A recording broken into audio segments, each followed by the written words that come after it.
समस्त को सप्रेम साईराम आसंतु शुणिबा आजिर प्रशांति अनुचिंता आमर आध्यात्मिक यात्रा रे प्रकृति बा एही अद्भुत पूर्व विश्वर भूमिका कौन भगवान आज एक अविस्मरणीय उदाहरण माध्यम अति सुंदर भाव आमको बुझाई देइछन्ति।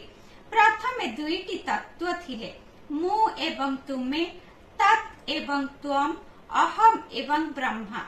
किंतु तृतीय तत्व हेउछि प्रकृति बा विश्व बा जगत।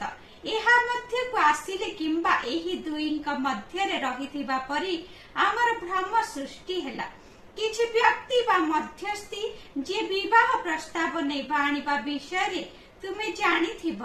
सेमाने कन्यार पितांक घर को जाई कोनसी निर्दिष्ट वर विषय बड़ बड़ कथा कही तांक कन्या को सेठारे विवाह कराइबा पई प्रस्ताव देइथांती।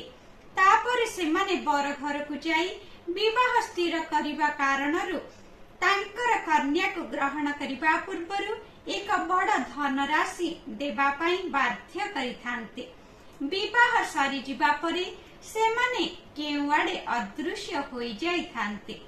प्रकृति हेउछि सेही मध्यस्थी परि जेतेबेले मु एवं तुमे एकाकार होई जाइथांती प्रकृति अदृश्य होई जाइथाय। एहार भूमिका हेउछि तुमको मु आगरे उन्मोचित करिबा सेतिकी ही यथेष्ट। प्रकृतरे मु एवं तुमेर प्रकृति हेउछि एक। जेपरि नदी एवं सागर किंबा तरंग एवं सागर। उक्त दिव्य संभाषणटी भगवान मार्च 24 तारिख 1965 मसीहारे सूचाई देइथिले। कहिबार तात्पर्य पानी फोटकाएटिए जल उपरे जल भीतर जात हुए एवं जल भीतर ही लीन होई जाए। मनीष भगवान कठारु जात हुए एवं भगवान का भीतर ही लीन होई जाए। जय साईराम।